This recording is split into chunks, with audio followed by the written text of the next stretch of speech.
జై శ్రీరామ్, జై శ్రీకృష్ణ. ఓ చిన్న ట్రిప్ ప్లాన్ చేసామండి ఫ్రెండ్స్తో కలిసి.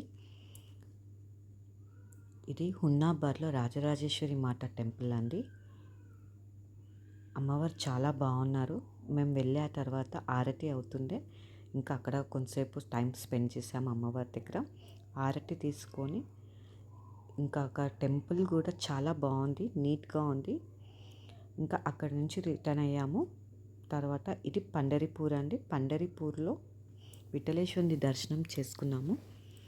చాలా బాగా అయింది దర్శనం మాత్రం, కానీ టైం మాత్రం పట్టిందండి 1.5 hours. ఆ టైం కూడా తర్వాత దర్శనం తర్వాత అసలు ఆ బాధ అనేది పోయిందండి. ఇంత టైం స్పెండ్ చేసినందుకు దర్శనం కూడా చాలా బాగా అయింది. నిజపాద దర్శనం అయిందండి. తర్వాత మేము బయటికి వచ్చి ఇలా ఆడుతూ ఉన్నాము. ఇక్కడ అందరూ కూడా ఇలా ఆడతారు. ఇది పుంగిడి అంటారు. విఠలేశ్వరికి చాలా ఇష్టము ఇలా ఆడడం అంటే. కంపల్సరీ మీరు పండర్పూర్కి వెళ్ళినప్పుడు కూడా ఇలా ఆడండి. మాకు చాలా సంతోషం అనిపించింది. అక్కడి నుంచి స్టార్ట్ అయ్యాము, కోలాపూర్కి స్టార్ట్ అయ్యామండి. కోలాపూర్ రీచ్ అయ్యి తర్వాత దర్శనం చేసుకున్నాము. మళ్ళీ మార్నింగ్ మళ్ళీ వెళ్ళాము, దర్శనం చేసుకొని వెళ్ళాము. ఇది అమ్మవారి టెంపుల్ వెనకాల ఉంటుంది. ఇది కంపల్సరీ విజిట్ చేయండి. ఇది నవగ్రహాల ముంగట పైన ఉంటుంది. ఇది కూడా అబ్జర్వ్ చేయండి, నవగ్రహాల ముందు ఉంటుంది. ఈ అమ్మవారు అంట ఇండోర్ నుంచి వచ్చారంట అండి, లక్ష్మీదేవిని కలవడానికి. ఇక్కడ నుంచి స్టార్ట్ అయిపోయామండి. ఇంకా స్టార్ట్ అయిపోయి మధ్యలో జ్యోతిబా టెంపుల్ ఉందండి. కోలాపూర్ మహాలక్ష్మి టెంపుల్ నుంచి 20 kilometers ఉంది. కంపల్సరీ విజిట్ చేయండి. ఈ టెంపుల్కి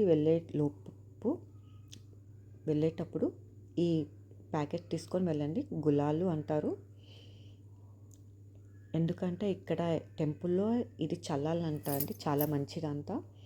ఎక్కడ చూసినా అదే ఉంటుంది, ప్రతి దగ్గర అదే వాడతారు.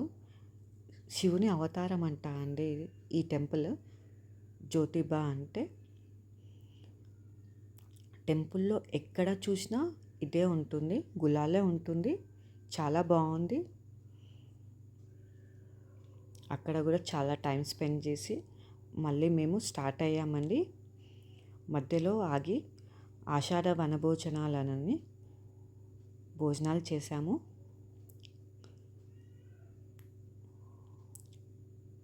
ఫ్రెండ్స్తో చాలా ఎంజాయ్ చేసుకుంటూ వెళ్ళాము. అసలు టైం అనేది తెలియలేదు. ఈ టెంపుల్ దగ్గరలోనే ఈ వ్యూ పాయింట్ ఉందండి, చాలా బాగుంది. కంపల్సరీ విజిట్ చేయండి. అక్కడి నుంచి మేము తుల్జాపూర్ వెళ్ళాము. తుల్జాపూర్లో కూడా అమ్మవారి దర్శనం చాలా బాగా అయింది. దుర్గా భవానీ మాత చాలా బాగా దర్శనం అయిందండి. ఇంకా మేము రిటర్న్ అవుదామని అనుకున్నాము. రిటర్న్